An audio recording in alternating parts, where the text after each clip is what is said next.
Hello friends, welcome to science magnet. दोस्तों, कैसे हैं आप लोग सभी? आई होप सभी बहुत अच्छे हैं, शानदार हैं, जानदार हैं। दोस्तों, आज हमारा नया चैप्टर स्टार्ट हो रहा है। पिछली क्लास में हम लोगों ने रिप्रोडक्शन वगैरह सब कुछ कंप्लीट हो चुका है। अब हमारा स्टार्ट हो रहा है सेल यानी कोशिका। आप लोगों को पता है बायोलॉजी का मोस्ट इंपॉर्टेंट आप लोगों का चैप्टर है सेल यानी कोशिका। तो चलिए आइए इसको हम लोग शुरू करते हैं। ठीक है, आ जाओ। सेल यानी कोशिका, यहां पर आप लोग देख भी पा रहे हो, फंडामेंटल यूनिट ऑफ लाइफ यानी जीवन की मूल इकाई। अगर किसी में लाइफ है यानी अगर बात करें हर जीव की, हर ऑर्गेनिज्म की, सब में आप लोगों को सेल यानी कोशिका मिलेगी। गुड आफ्टरनून, गुड आफ्टरनून दोस्तों। चलिए स्टार्ट करते हैं क्लास को। ठीक है, कैसे हो सभी? बढ़िया हो? आ जाओ। देखो इसको क्या हो गया यार, ये रिमोट काम क्यों नहीं कर रहा भैया मेरा?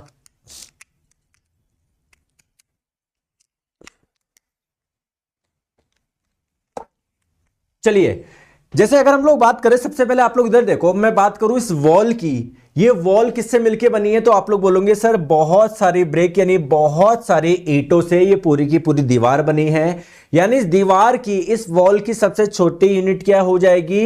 ईंट हो जाएगी, एक ब्रिक हो जाएगी।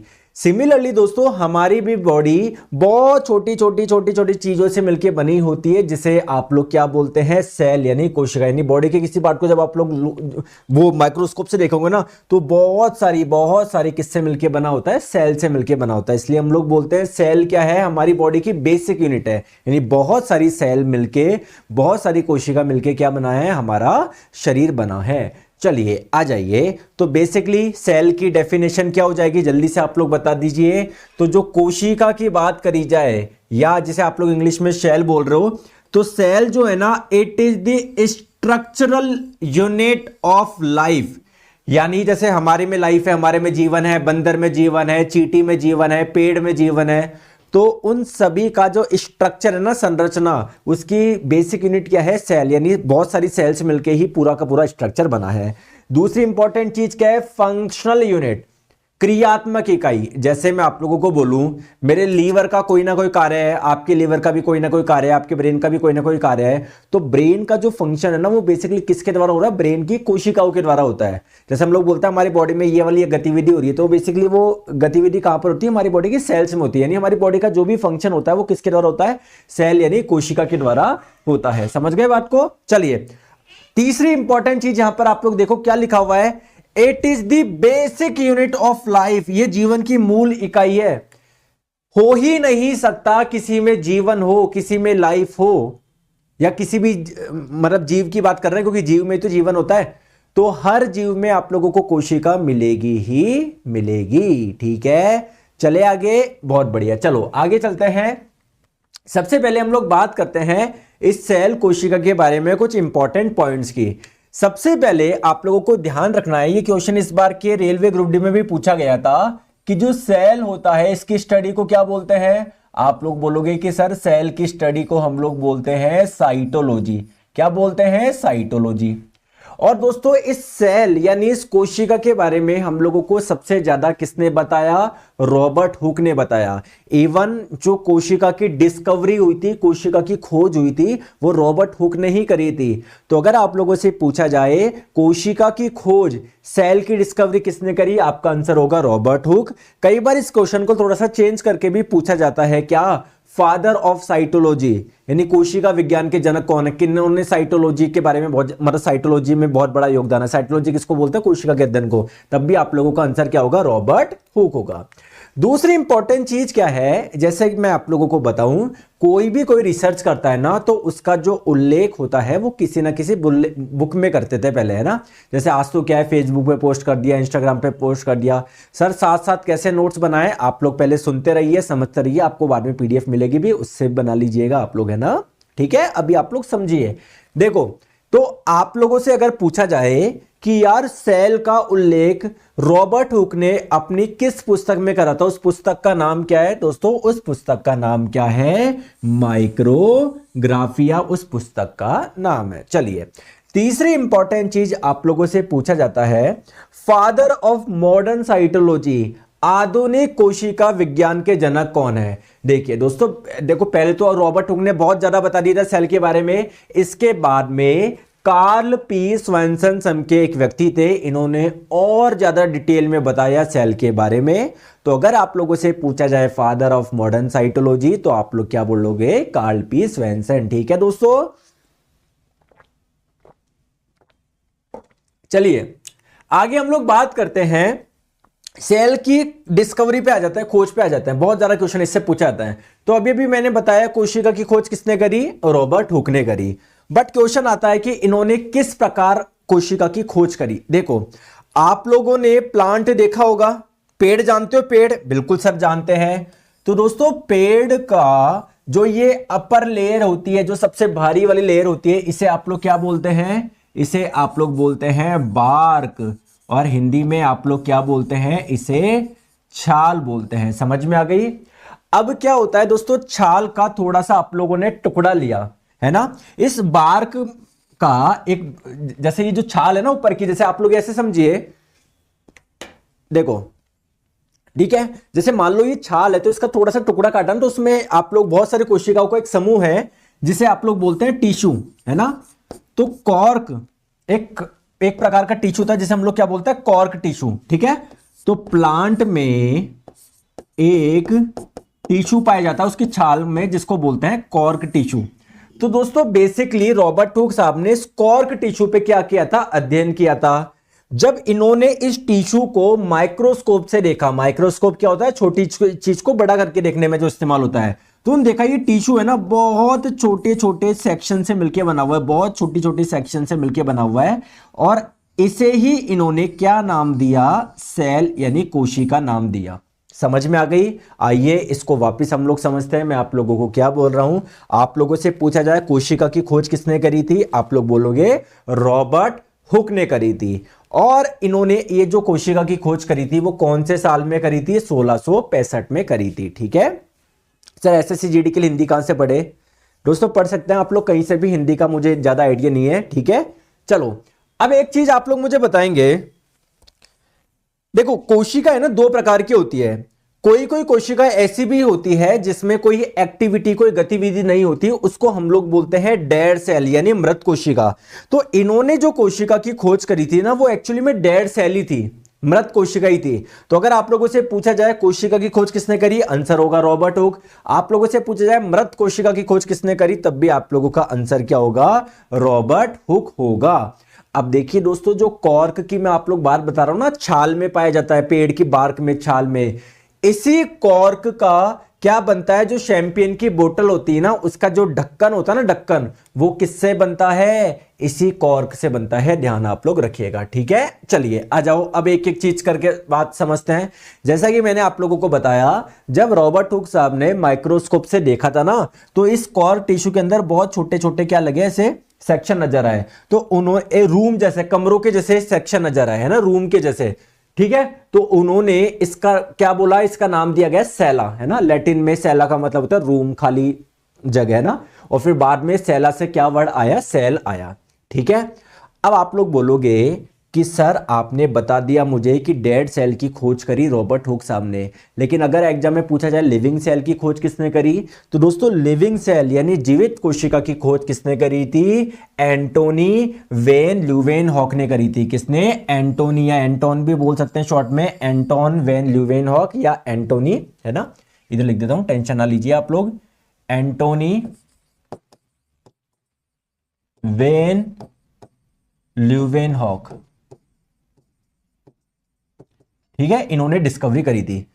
अब बात आती है कि सर इन्होंने जो डिस्कवरी करी लिविंग सेल की, इसका उल्लेख कौन सी बुक में करा था? तो इसका उल्लेख अपने एक बुक में करा था जिसका नाम था अर्काना नेचुरे। सर ये अर्काना नेचुरे जो होता है, इसका मतलब क्या होता है? इस शब्द का इसका अर्थ क्या है? इसका अर्थ है सीक्रेट्स ऑफ नेचर यानी प्रकृति का रहस्य। चलिए ठीक है, आगे चलिए दोस्तों, एक चीज मैं और बता दूं, जो ये एंटोनी वेन ल्यूवेनहॉक है, इन्होंने और किस किस की खोज करी थी? और मैं आपको बता दूं, आपको पता है हमारे ब्लड में आरबीसी पाई जाती है, उसकी खोज भी इन्होंने ही करी थी। आप लोगों को पता है ह्यूमन मेल बॉडी में कोशिका पाई जाती है जिसका नाम है स्पर्म, शुक्राणु, ठीक है, उसकी खोज भी इन्होंने करी थी।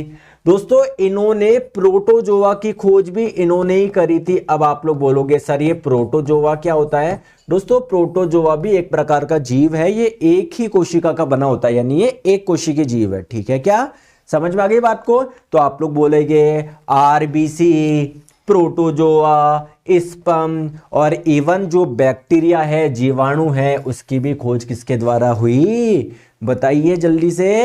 एंटोनी वेन ल्यूवेनहॉक के द्वारा हुआ, ठीक है। इतनी सी बात समझ में आ गई तो थम्स अप करके बता दीजिए। चले आगे आ जाओ। अब बात आती है दोस्तों, नेक्स्ट पॉइंट पे चलते हैं, सेल थ्योरी, कोशिका सिद्धांत। कोशिका से रिलेटेड कुछ सिद्धांत दिए गए, कुछ प्रिंसिपल दिए गए, कुछ कॉन्सेप्ट दिए गए। दोस्तों ये जो प्रिंसिपल दिया है, जो सिद्धांत दिया, ये किसने दिए?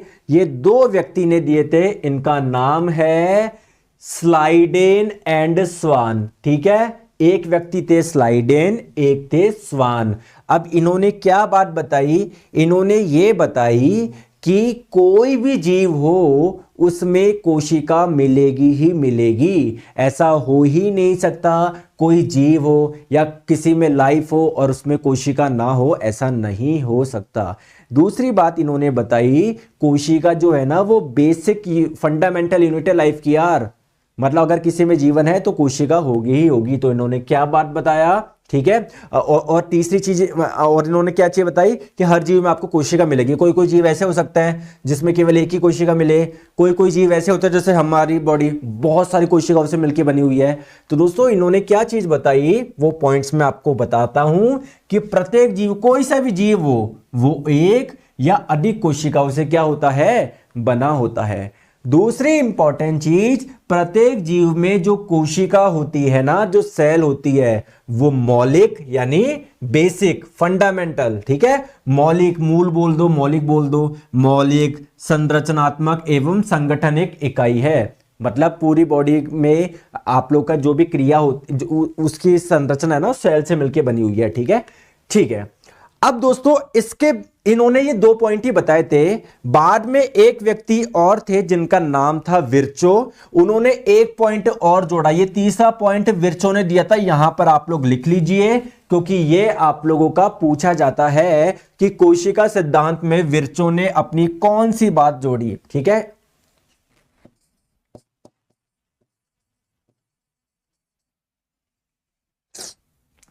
विर्चो,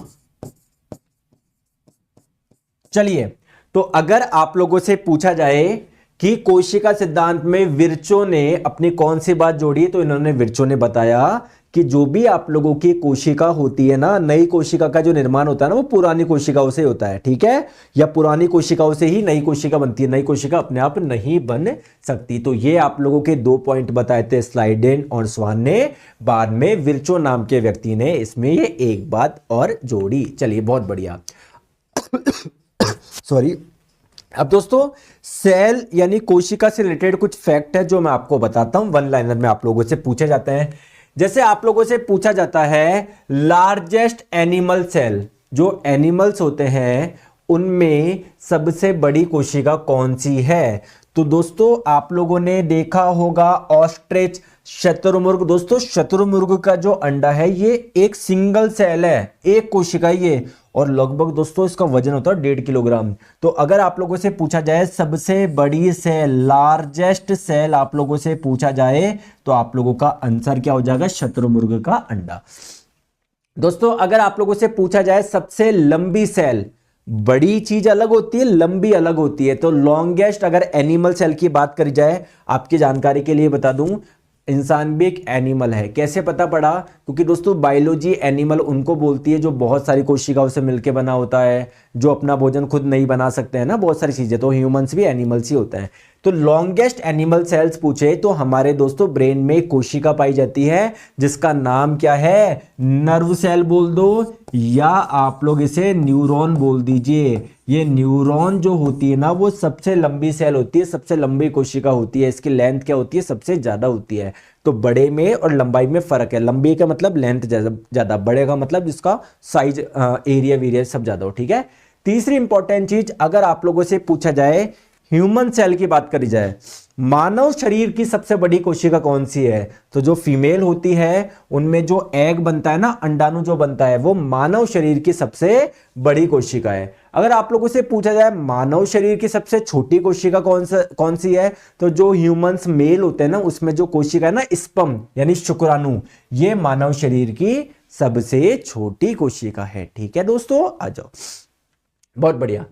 अब बात करते हैं दोस्तों सेल यानी कोशिका के प्रकार। जैसे हमारी बॉडी में जो कोशिकाएं पाई जाती है वो अलग प्रकार की है। एक बैक्टीरिया की बात करी जाए, है ना, बैक्टीरिया भी तो जीव है, तो उसमें भी कोशिका मिलेगी, उसकी कोशिका अलग प्रकार की होती है।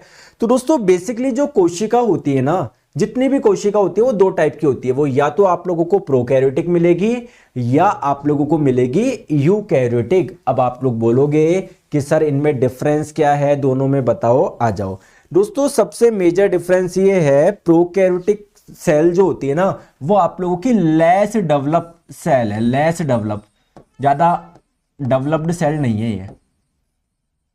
जबकि ये वाली क्या है, डेवलप सेल है, कोशिका है। तो आप लोग मुझे बताइए, जो जीव ज्यादा डेवलप होंगे उनमें ये वाली कोशिका मिलेगी, ये वाली ऑब्वियसली सर ये वाली होगी, और जो जीव कम डेवलप होंगे, कम विकसित होंगे, उनमें ये वाली कोशिका मिलेगी। ठीक है सर, ये बात समझ में आ गई। अब सर इन दोनों में डिफरेंस क्या है, आइए मैं आपको समझाता हूं। दोस्तों आप ऐसा समझिए, जो कोशिका होती है ना, कोशिका के अंदर पाया जाता है एक बहुत इंपॉर्टेंट पार्ट जिसको बोलते हैं न्यूक्लियस, और हिंदी में केंद्र की, बहुत इंपॉर्टेंट होता है। बेचारे इस प्रोकैरियोटिक में जो न्यूक्लियस होता है वो पाया ही नहीं जाता, केंद्रक पाया ही नहीं जाता, पाया जाता है तो बहुत टूटा फूटा पाया जाता है। तो आप लोग बोलोगे इसमें न्यूक्लियस नहीं पाया जाता। दोस्तों आपने सुना होगा कोशिका के अंदर माइटोकॉन्ड्रिया भी होता है, बेचारे प्रोकैरियोटिक कोशिका में माइटोकॉन्ड्रिया भी नहीं होता। आपने दोस्तों कोशिका के अंदर बहुत सारी चीजें सुनी होगी, गोल्जी बॉडी, गोल्जी का भी एक एक के बारे में समझेंगे, टेंशन ना लो। तो बहुत सारी चीजें होती है जो इस प्रोकैरियोटिक में पाई नहीं जाती, यूकैरियोटिक में सारी चीजें पाई जाती है। तो कुल मिला के ये आपके अविकसित सेल है, जबकि ये विकसित सेल, विकसित कोशिका है। ठीक है, तो आ जाइए, तो इसमें आप लोग क्या बोलोगे, इसमें which do not contains a nucleus, इसमें प्रॉपर न्यूक्लियस, एक केंद्रक नहीं होता है। ठीक है, ठीक है। और दूसरी बात क्या है, इसमें यूकैरियोटिक में आप लोगों का न्यूक्लियस केंद्रक पाया जाता है। ठीक है, अब देखो ये इंपॉर्टेंट नहीं है प्रोकैरियोटिक यूकैरियोटिक में डिफरेंस क्या है, ये तो बहुत कम पूछा जाता है कौन सा जीव है जिसमें प्रोकैरियोटिक कोशिका पाई जाती है और कौन सा जीव है जिसमें यूकैरियोटिक कोशिका पाई जाती है। दोस्तों ऐसे जीव जिनमें प्रोकैरियोटिक कोशिका पाई जाती है उसको आप लोग बोलते हैं प्रोकैरियोट्स। ठीक है क्या सर, ऑल क्लास अंडरस्टैंड होता है मेरे को, बहुत अच्छी बात है सोमू जी, ये तो आपको सारी क्लासेस समझ में आती है, सबको आती होगी।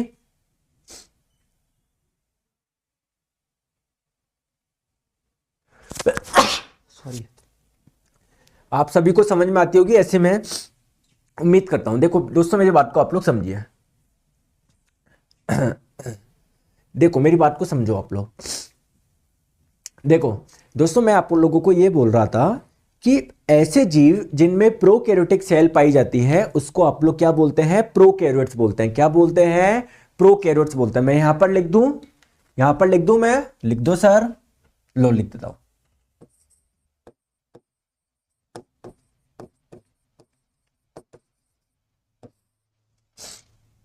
प्रोकैरियोट्स बोलते हैं। और ऐसी जीव जिनमें यूकैरियोटिक सेल पाई जाती है उसे आप लोग क्या बोलते हैं, यूकैरियोट्स बोलते हैं। समझ में आ गई बात को दोस्तों, समझ में आ गई। ठीक है, अब क्वेश्चन आता है एग्जाम में, आप लोगों को 4 ऑप्शन दे दिए जाएंगे, बताइए इनमें से प्रोकैरियोट कौन सा है, इनमें से यूकैरियोट कौन सा है, और आप बहुत कंफ्यूज होते हैं।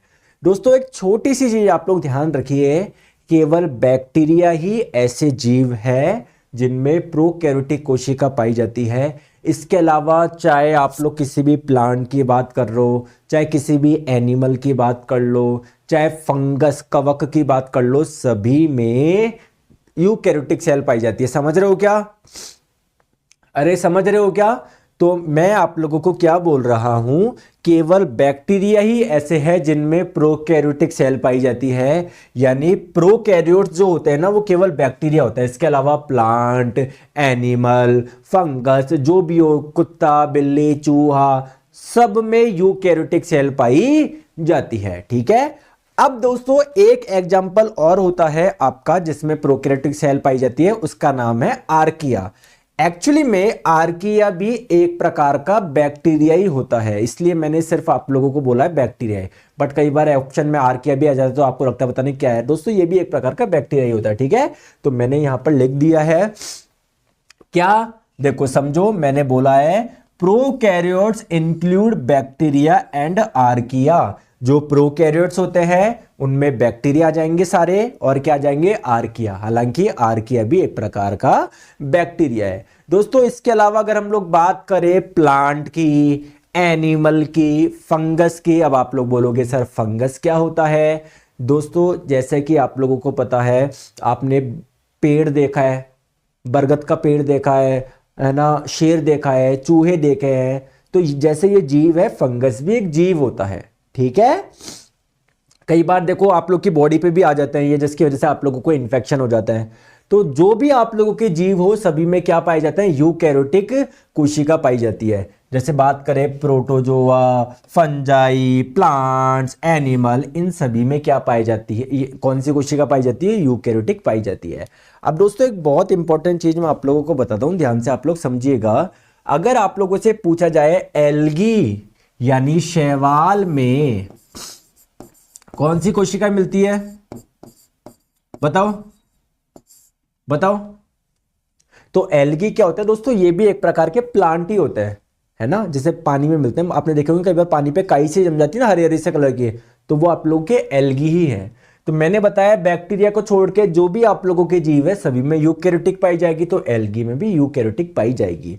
अब मेरा क्वेश्चन ये है, एग्जाम में पूछ लिया जाए आप लोगों से ब्लू ग्रीन एल्गी, जिसको शॉर्ट में बीजीए लिखते हैं, हिंदी में मैं इसको लिख देता हूं नील हरित शैवाल, तो इसमें कौन सी कोशिका पाई जाती है, जल्दी से कमेंट करके बताओ, जल्दी से कमेंट करके आप लोग बताइए, जल्दी से बताएंगे, बताओ जल्दी से।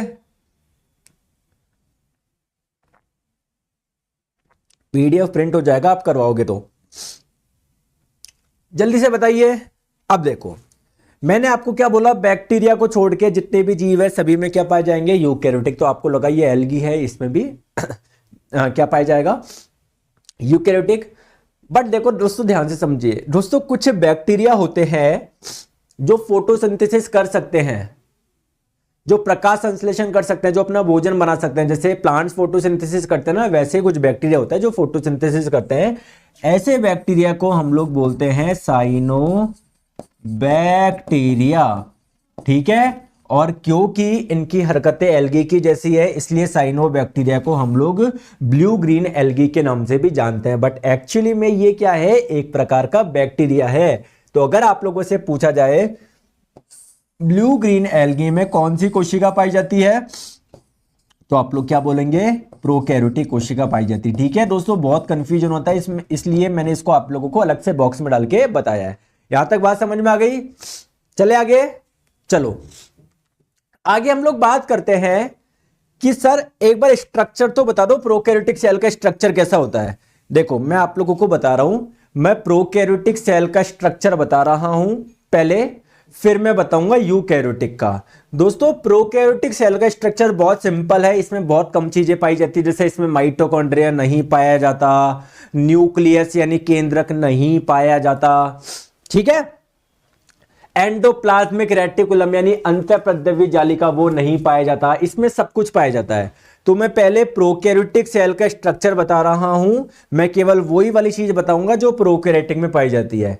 दोस्तों एक चीज आप लोग ध्यान रखिएगा, जो प्रोकैरियोटिक में मिलेगी वो यूकैरियोटिक में तो मिलेगी ही मिलेगी, बट हां जो चीजें यूकैरियोटिक में एक्स्ट्रा है वो प्रोकैरियोटिक में नहीं है। प्रोकैरियोटिक में क्या क्या चीजें पाई जाती है पहले मैं आप लोगों को वो बता देता हूं। ठीक है सर, बैक्टीरिया और वायरस में डिफरेंस क्या है दोस्तों, बैक्टीरिया भी एक सूक्ष्म जीव है जो आपकी बॉडी में आ जाए तो आपको बीमार कर सकता है। कुछ बैक्टीरिया अच्छे भी होते हैं। सिमिलरली दोस्तों वायरस भी क्या है, एक सूक्ष्म जीव है जो आपकी बॉडी में आ जाए तो आप लोगों को बीमार कर देता है। कोई कोई वायरस ऐसे भी होते हैं जिनसे हमारी बॉडी पे कोई प्रभाव नहीं पड़ता है। दोनों ही एक प्रकार के सूक्ष्म जीव है। चले आ जाओ, तो बात करते हैं। सबसे पहले मैं आपको स्ट्रक्चर बताता हूं, प्रोकैरियोटिक सेल का स्ट्रक्चर क्या है। ठीक है, प्रोकैरियोटिक कोशिका का मैं स्ट्रक्चर आप लोगों को बताता हूं, या मैं बोल देता हूं एक बैक्टीरिया का स्ट्रक्चर बता रहा हूं, क्योंकि बैक्टीरिया में तो प्रोकैरियोटिक सेल पाई जाती है और बैक्टीरिया एक कोशिकीय जीव है ना। तो आइए दोस्तों, एक्चुअली में जो प्रोकैरियोटिक सेल होती है ना, देखो जो प्रोकैरियोटिक सेल होती है ना, इसके सबसे चारों ओर एक लेयर पाई जाती है। इसके चारों ओर एक लेयर पाई जाती है। इस लेयर को आप लोग बोलते हैं सेल वॉल,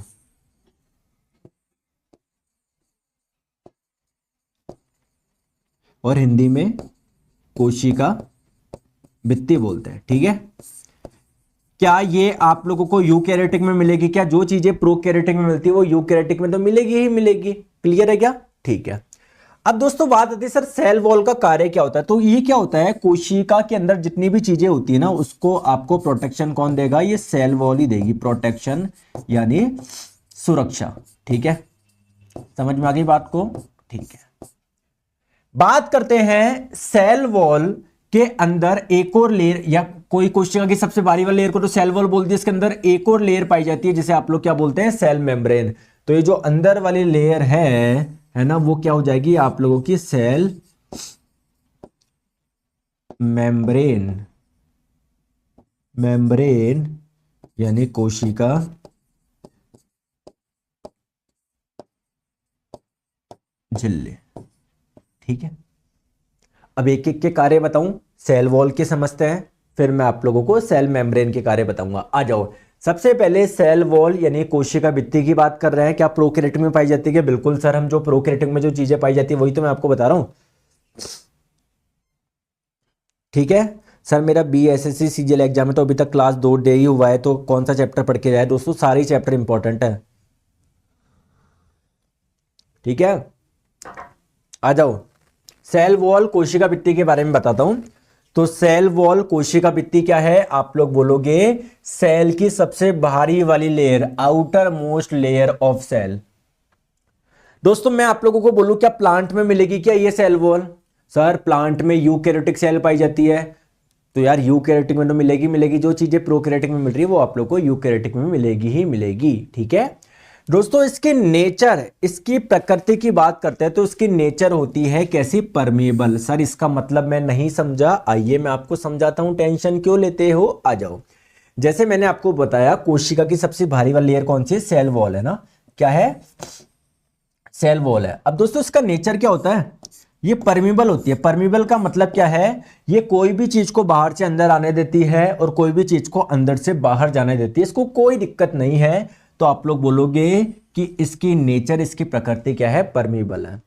दोस्तों एक चीज इंपॉर्टेंट बता दूं, सेल वॉल से ये स्लाइड है ना बहुत ज्यादा इंपॉर्टेंट है। ठीक है, ये स्लाइड बहुत बहुत बहुत इंपॉर्टेंट है, क्योंकि कुछ फैक्ट्स मैं आप लोगों को बताने वाला हूं सेल वॉल यानी कोशिका भित्ति के बारे में। सर बताइए फैक्ट। सबसे पहले फैक्ट की बात करते हैं दोस्तों, एक बैक्टीरिया है। बैक्टीरिया में कौन सी कोशिका पाई जाती है? प्रोकैरियोटिक। क्या प्रोकैरियोटिक में सेल वॉल मिलेगी क्या? बिल्कुल यार, मैं प्रोकैरियोटिक के बारे में तो बता रहा हूं। दोस्तों एक बैक्टीरिया है जिसका नाम है माइकोप्लाज्मा, और आपकी जानकारी के लिए बता दूं, ये सबसे छोटा बैक्टीरिया होता है।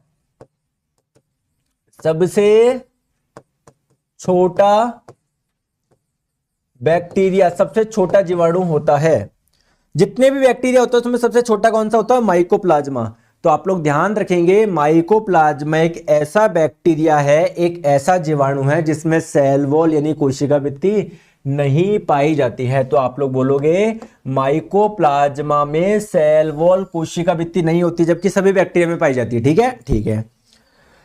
दूसरी चीज एक बताऊं, जो एनिमल्स होते हैं दोस्तों, हम भी एक प्रकार के एनिमल ही है। ठीक है, मैं आप लोगों को बोल रहा हूं एनिमल में कौन सी सेल पाई जाती है? यूकैरियोटिक। जो चीजें प्रोकैरियोटिक में पाई जाती है वो यूकैरियोटिक में मिलेगी, यानी यूकैरियोटिक कोशिका में भी आपको सेल वॉल कोशिका भित्ति मिलेगी। लेकिन दोस्तों इसका एक अपवाद है, एक्सेप्शन है, क्या? एनिमल्स। एनिमल में यूकैरियोटिक कोशिका पाई जाती है लेकिन इनमें सेल वॉल नहीं मिलती, ठीक है। तो जो एनिमल्स होते हैं, जो जंतु होते हैं, उनमें सेल वॉल कोशिका भित्ति नहीं होती है, ये बात ध्यान रखिएगा। बाकी सब में होती है, प्लांट में आपको मिल जाएगी, फंगस में आप लोगों को मिल जाएगी, ठीक है। अब क्वेश्चन आता है, जब प्लांट में मिल जाएगी, फंगस में मिल जाएगी, तो सेल वॉल कोशिका भित्ति बनी किसकी होती है, ये भी बताइए। आ जाओ। तो सबसे पहले हम लोग बात करते हैं प्लांट की, यानी पादप की। तो अगर आप लोगों से पूछा जाए प्लांट की सेल वॉल कोशिका भित्ति किसकी बनी होती है, तो आप लोग बोलेंगे सेल्यूलोज की। अगर आपसे पूछा जाए सेल्यूलोज क्या होता है, तो सेल्यूलोज क्या होता है, एक प्रकार का कार्बोहाइड्रेट होता है, ठीक है, ठीक है। अगर आप लोगों से पूछा जाए कि सर जो बैक्टीरिया होते हैं, जो जीवाणु होते हैं, उनकी सेल वॉल कोशिका भित्ति किसकी बनी होती है, आप लोग बोलोगे पैक्टिन की। अब ये पैक्टिन क्या है, पैक्टिन एक मिक्सचर है, एक मिश्रण है किसका, प्रोटीन का और कार्बोहाइड्रेट का। सर मैंने एक बुक में पढ़ा था बैक्टीरिया की सेल वॉल बनी होती है पेप्टिडोग्लाइकन की, बिल्कुल सही पढ़ा है आपने, लिख लो पेप्टिडोग्लाइकन। अब दोस्तों एक्चुअली में पेप्टिडो क्या हो गया, प्रोटीन हो गया, ग्लाइकोजन क्या होता है, एक आप लोगों का कार्बोहाइड्रेट होता है। तो ये भी तो एक मिक्सचर हो गया ना, तो इसी के लिए हम लोग वर्ड यूज करते हैं पैक्टिन। तो आपको एग्जाम में या तो पैक्टिन मिलेगा या पेप्टिडोग्लाइकन मिलेगा। तो बैक्टीरिया की कोशिका भित्ति पूछा जाए तो आप लोग बोल देंगे ये, ठीक है, समझ में आ गई। चलो आगे हम लोग बात करते हैं फंगस, यानी जो कवक होते हैं उसकी कोशिका भित्ति किसकी बनी होती है, आप लोग बोलोगे काइटिन। इसको चिटिन नहीं बोलेंगे, इसको क्या बोलेंगे आप लोग, काइटिन बोलेंगे, ठीक है। आ जाओ, अब बात करते हैं नेक्स्ट। मैंने क्या बताया, किसी भी कोशिका की सबसे बाहरी वाली लेयर होती है सेल वॉल, इसके अंदर एक और लेयर पाई जाती है जिसको बोलते हैं सेल मेम्ब्रेन, यानी कोशिका झिल्ली, जिसे आप लोग प्लाज्मा मेम्ब्रेन के नाम से भी जानते हैं। तो जो प्लाज्मा मेम्ब्रेन है, इसी का दूसरा नाम क्या है, सेल मेम्ब्रेन। समझ में आ गई, क्लियर है। आइए सर इसके बारे में कुछ फैक्ट बताइए, आइए मैं आपको बताता हूं। दोस्तों बात करी जाए प्लांट, यूकैरियोटिक कोशिका पाई जाती है ना, तो मैं आपको बता रहा हूं प्रोकैरियोटिक कोशिका बारे में। तो जो चीजें प्रोकैरियोटिक कोशिका में मिलेगी वो यूकैरियोटिक में मिलेगी। तो आप लोग के जितने भी बैक्टीरिया होते हैं, है ना, प्लांट, फंगस, ये उनकी क्या है, दूसरी सतह होती है, दूसरे नंबर की होती है, क्योंकि पहले नंबर की तो सेल वॉल ये, और दूसरे नंबर की क्या होती है, सेल मेम्ब्रेन।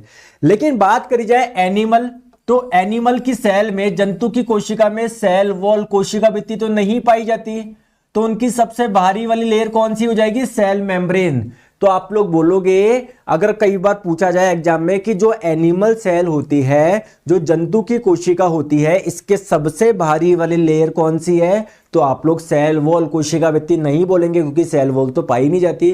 फिर क्या हो जाएगा आंसर, सेल मेम्ब्रेन हो जाएगा, ठीक है।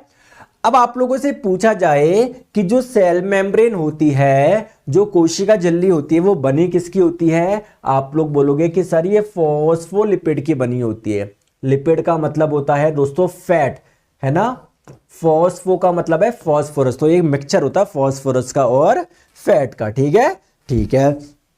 और एक चीज बताइए सर, इसकी नेचर कैसी होती है, इसकी प्रकृति बताइए, परमेबल या सेमी परमेबल, बताओ।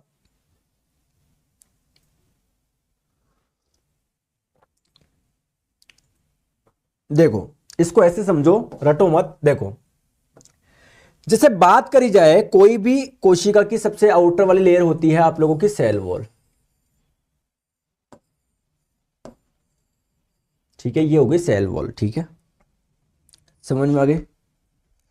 और अंदर वाली क्या है, सेल मेम्ब्रेन, ठीक है। अब दोस्तों सेल वॉल कोशिका भित्ति को तो कोई दिक्कत ही नहीं है, बाहर का माल अंदर आए, अंदर का माल बाहर जाए, इसको कोई दिक्कत ही नहीं है। लेकिन दोस्तों अंदर कोई तो चीज ऐसी होनी चाहिए ना, जो अंदर काम की चीज है उसको बाहर नहीं जाने दे, क्योंकि अगर अंदर की चीज बाहर चल जाएगी तो कोशिका की मृत्यु हो जाएगी, सेल की डेथ हो जाएगी। तो अंदर एक लेयर ऐसी चाहिए ना जो ध्यान रख सके, जो काम की चीज है उसको बाहर नहीं आने दे, जो फालतू की चीज है उसको बाहर आने दे। तो वो कार्य करेगा सेल मेम्ब्रेन। तो सेल मेम्ब्रेन की प्रकृति, इसकी नेचर कैसी होती है, आप लोग क्या बोलोगे, सेमी परमिएबल, अर्धपारगम्य, सेमी परमिएबल, और हिंदी में आप लोग इसे बोलोगे अर्धपारगम्य, या फिर आप लोग इसको सेलेक्टिवली परमिएबल भी बोलते हैं। सेलेक्टिवली, किसी चीज, कोई सेलेक्टेड चीज है, कोई क्या कर देगा, ये परमिट करेगा। इतनी सी बात समझ में आई क्या, बताओ? आगे इतनी सी बात समझ में? ठीक है सर, इतनी सी बात समझ में आ गई। अब थोड़ा सा आगे चलो, आ जाओ। अब देखो, मैंने आप लोगों को बताया प्रोकैरियोटिक कोशिका में क्या क्या पाया जाता है। सेल वॉल बता दिया, सेल मेम्ब्रेन बता दिया। दोस्तों एक चीज मुझे बताओ, अगर सेल मेम्ब्रेन ना हो तो सर अंदर की कोई चीज को बाहर जाने में कोई रोक ही नहीं पाएगा, सारी चीज बाहर चल जाएगी, कोशिका की मृत्यु हो जाएगी। तो दोस्तों किसी में सेल वॉल हो या ना हो, सेल मेम्ब्रेन, कोशिका झिल्ली आपको हर कोशिका में मिलेगा 100%। नोट डाल के लिख लो, नोट डाल के, नोट डाल के, नोट डाल के, कोशिका झिल्ली, शॉर्ट में सेल मेम्ब्रेन, सीएम, हर कोशिका में मिलेगा।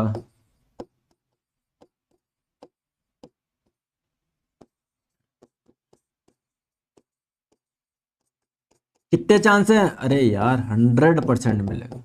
ठीक है क्या, समझ में आ गई बात को? ठीक है जेठालाल जी, कई बार जब मैं अवेलेबल नहीं होता तब करता हूं मैं, ठीक है। अरे दोस्तों कंटेंट मजा आ रहा है, नहीं आ रहा? कितने अभी तक जितने भी चैप्टर पढ़ा है सब पढ़े नहीं पढ़े, बताओ जल्दी से। अदिति, रंजन, संजय, जेठालाल, रंजीत, निर्देश, सूरज, पंकज, बताओ जल्दी से। ठीक है, आ जाओ। तो मैंने आपको दो चीजें बताई, सेल वॉल कोशिका भित्ति, सेल मेम्ब्रेन कोशिका झिल्ली, जिसे प्लाज्मा मेम्ब्रेन के नाम से भी जानते हैं। तीसरी चीज है साइटोप्लाज्म, कोशिका द्रव्य, जो आप लोगों को प्रोकैरियोटिक कोशिका में मिलेगा। सर क्या होता है ये? एक्चुअली में कोशिका के अंदर एक ऐसा लिक्विड जैसा पार्ट पाया जाता है जिसे आप लोग बोलते हैं साइटोप्लाज्म, कोशिका द्रव्य।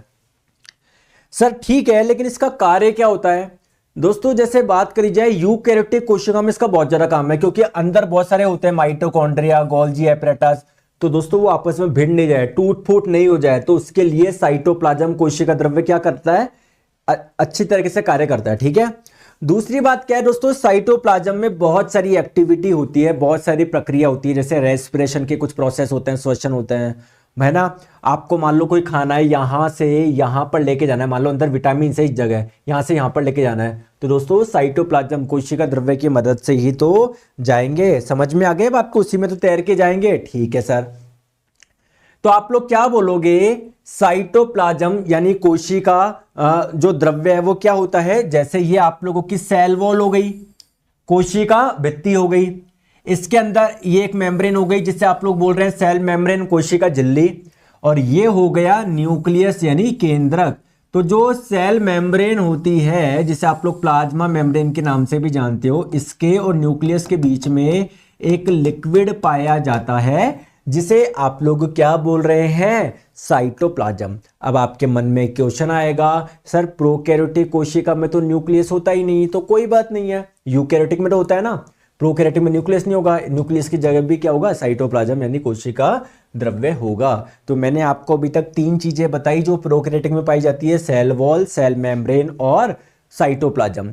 चौथी चीज की हम लोग बात करते हैं जिसका नाम है क्रोमोसोम। अब सर ये क्रोमोसोम क्या होता है, समझे मेरी बात को। ये जो कोशिका होती है इसके अंदर न्यूक्लियस होता है, केंद्रक होता है, इस केंद्रक के अंदर ऐसे धागे जैसे थ्रेड लाइक स्ट्रक्चर पाए जाते हैं जिसे आप लोग बोलते हैं क्रोमोसोम। अब सर प्रोकैरियोटिक में तो न्यूक्लियस पाया ही नहीं जाता, तो दोस्तों वहां पर ये जो धागे जैसे ये जो क्रोमोसोम्स होते हैं ना वो ऐसे ही पड़े रहते हैं, न्यूक्लियस के अंदर नहीं होते, ऐसे रहते हैं आप लोगों के। ठीक है, ठीक है। तो क्रोमोसोम क्या होते हैं, थ्रेड लाइक स्ट्रक्चर होते हैं, ठीक है ना। मैं आपको बताऊं, देखो ऐसे कुछ होता है, ऐसे। अब इसको समझो मेरी बात को, जैसे ये जो क्रोमोसोम्स होता है ना, जैसे ये इस टाइप के होता है। अगर आप लोगों से पूछा जाए ये बने किसके होते हैं, किसके बने होते हैं, तो ये आप लोगों के डीएनए और एक प्रोटीन के बने होते हैं जिसको हम लोग बोलते हैं हिस्टोन। ठीक है, ठीक है। दूसरी इंपॉर्टेंट चीज क्या है, अगर आप लोगों से पूछा जाए कि क्रोमोसोम का मेन कार्य क्या होता है,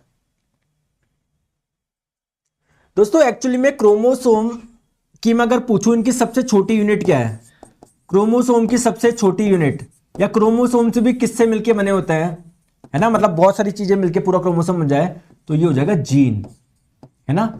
अब देखो होता क्या है, बहुत आसान भाषा में समझो, और जीन भी किसके मिलकर बना होगा भाई, वही डीएनए प्लस हिस्टोन प्रोटीन, है ना।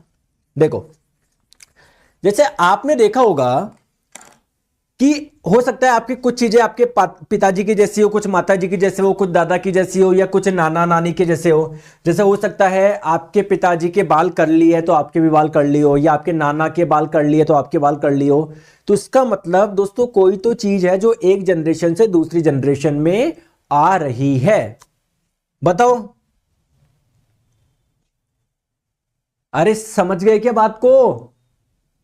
तो एक्चुअली में एक जनरेशन से दूसरे जनरेशन में जो चीजें आती है ना, जिसकी वजह से कैरेक्टर्स आते हैं, भैया आपके बालों का रंग ऐसा है, आपकी त्वचा का रंग ऐसा, आपकी हाइट, आपका ये, तो दोस्तों वो जो ट्रांसफर होते हैं वो जीन्स होते हैं। क्या होते हैं, जीन्स होते हैं। जीन किससे मिलके बना होता है, डीएनए इनसे मिलके बना होता है। तो कुल मिला के आप लोग बोल सकते हो डीएनए रेस्पॉन्सिबल है या जीन रेस्पॉन्सिबल है। ठीक है, क्लियर है, ठीक है। अब एक छोटी सी बात आप लोग ध्यान से समझिए। अब ये क्रोमोसोम पाए कितने जाते हैं, 1 2 10 50। तो अगर बात करी जाए हमारे मानव शरीर की कोशिकाओं की, हमारे मानव शरीर की कोशिका की बात करी जाए ना, तो इसमें जो क्रोमोसोम पाए जाते हैं ना, सिर्फ पेयर में पाए जाते हैं, जोड़ों में पाए जाते हैं, सिर्फ जोड़ों में, है ना, जोड़े में। तो टोटल कितने पेयर पाए जाते हैं, 23 पेयर पाए जाते हैं। ठीक है, 23 पेयर पाए जाते हैं। संख्या की पूछे जाए तो 46।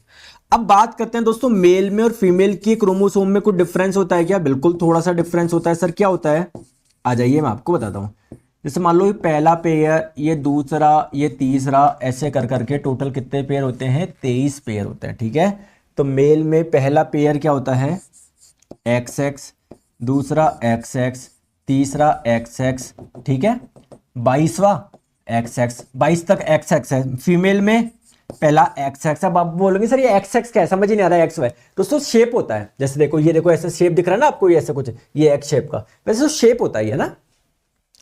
तो फीमेल में पहला भी XX, दूसरा भी XX, तीसरा भी XX, 22 तक XX। दोस्तों फीमेल में 23वां क्या होता है, 23वां भी XX होता है। और मेल की बात करें तो 23वां क्या होता है, XY होता है। अगर दोस्तों ये भी सेम हो जाएगा तो क्या मेल क्या फीमेल, समझ गए बात को। तो अगर आप लोगों से पूछा जाए मेल में जो क्रोमोसोम्स होते हैं उसको कैसे लिख सकते हैं, तो 22 तक तो सेम होता ही है, 22 पेयर है टोटल, 44 तो सेम है ही। 45वां और 46वां क्या होता है, XY होता है, जबकि फीमेल में 44 प्लस XX। ठीक है, समझ में आ गई बात को, क्लियर, बात समझ में आ गई, अरे आ गई क्या। चलो अब बात करते हैं कि सर क्या, सर ऐसे तो बहुत सारे जीव होते हैं जिनमें क्रोमोसोम पाए जाते हैं, क्या सभी में 23 पेयर पाए जाते हैं, कि नहीं सब में अलग अलग होता है। जैसे भैया बात करें जो चावल का पौधा होता है ना, उसकी कोशिका में दोस्तों कितने पाए जाते हैं, 24 पाए जाते हैं। ह्यूमंस का मैंने बता दिया 46, चिंपांजी का 48, डॉग कुत्ते में 7, कुत्ते की कोशिका में 78 पाए जाते हैं। ठीक है, अगर आप लोगों से मटर के पौधे में पूछा जाए, मटर के पौधे में, तो आप लोग बोलोगे 7 पेयर, है ना, यानी संख्या कितनी हो जाएगी, 14 हो जाएगी। समझ में आ गई बात को, ठीक है। अब दोस्तों कुछ इंपॉर्टेंट फैक्ट और बताता हूं। अगर आपसे पूछा जाए सबसे ज्यादा क्रोमोसोम्स किसमें पाए जाते हैं, तो दोस्तों एक प्लांट होता है जिसका नाम है ऑफिगोग्लोसम रेटिकुलेटम। दोस्तों इसमें 630 पेयर पाए जाते हैं। 630 का मतलब 1260, बहुत ज्यादा हो गया। अगर आप लोगों से पूछा जाए सबसे कम क्रोमोसोम किसमें पाए जाते हैं, केवल एक पेयर पाया जाता है, किसमें, एक चींटी होती है जो ऑस्ट्रेलिया में मिलती है, मरमेका पिलोसुला। तो ये एक चींटी है, उसके अंदर आप लोगों को सबसे क्रम क्रोमोसोम मिलेंगे, केवल एक पेयर आप लोगों को मिलेगा। चलिए आगे चलिए दोस्तों, क्या मैंने ये अभी तक मैंने जितने भी आप लोगों को पढ़ाया वो कौन सा पढ़ाया? प्रोकैरियोटिक कोशिका में क्या क्या चीजें पाई जाती है, तो क्या क्या पाई जाती है, इधर लिख ले क्या, इधर लिख ले क्या, केवल प्रोकैरियोटिक में ये चीजें पाई जाती है। बताओ क्या क्या बताया मैंने आपको? Cell wall, cell membrane, cytoplasm और क्रोमोसोम। दोस्तों क्या मैंने आपको माइटोकॉन्ड्रिया के बारे में बताया? नहीं बताया। क्यों नहीं बताया? प्रोकैरियोटिक में मिलता ही नहीं। क्या मैंने गोल्जी बॉडी, गोल्जी काय के बारे में पढ़ाया? नहीं पढ़ाया। क्या मैंने आपको न्यूक्लियस के बारे में पढ़ाया? नहीं पढ़ाया। क्या मैंने आपको एंडोप्लाज्मिक रेटिकुलम के बारे में पढ़ाया? नहीं पढ़ाया। क्या मैंने आपको लाइसोसोम के बारे में पढ़ाया? नहीं पढ़ाया। क्यों? क्योंकि मिलते ही नहीं है। तो दोस्तों अब जो हम लोग बात करेंगे ना, वो बात करेंगे जो यूकैरियोटिक में पाई जाती है। अब से मैं जो भी चीजें आप लोगों को पढ़ा रहा हूं, ठीक है, चाहे माइटोकॉन्ड्रिया, चाहे न्यूक्लियस, चाहे एंडोप्लाज्मिक रेटिकुलम, वो सारी की सारी केवल यूकैरियोटिक में मिलेगी। प्रोकैरियोटिक में केवल ये 4 चीजें मिलती है। दोस्तों एक चीज और मिलती है, ध्यान रखिएगा, राइबोसोम भी मिलते हैं। तो जब मैं राइबोसोम पढ़ाऊंगा तब भी मैं आपको नोट लिखवा दूंगा कि प्रोकैरियोटिक में मिलते हैं। बाकी बस यही मिलेगी प्रोकैरियोटिक में, है ना सर? 630 पेयर का हिंदी नाम क्या है? वही है 630। इसकी बात कर रहे हो कि आप इसका हिंदी नाम यही बोलेंगे, ऑफियोग्लोसन रेटिकुलेटम, ये नाम है इसका ना। ये प्लांट का नाम याद रखने की जरूरत नहीं है, बस आप लोग ये ध्यान रखेंगे। दोस्तों कल मैं आप लोगों को कराऊंगा यूकैरियोटिक कोशिका। तो देखो यूकैरियोटिक कोशिका में आपको माइटोकॉन्ड्रिया भी मिलेगा, लाइसोसोम भी मिलेगा, ठीक है, राइबोसोम भी मिलेंगे, एंडोप्लाज्मिक रेटिकुलम भी आप लोगों को मिलेगा, ठीक है। तो कल हम लोग बात करेंगे यूकैरियोटिक कोशिका के बारे में। तो आज को हम लोग इतना ही रखते हैं, ठीक है। अपना ध्यान रखिए, बाय बाय, टेक केयर।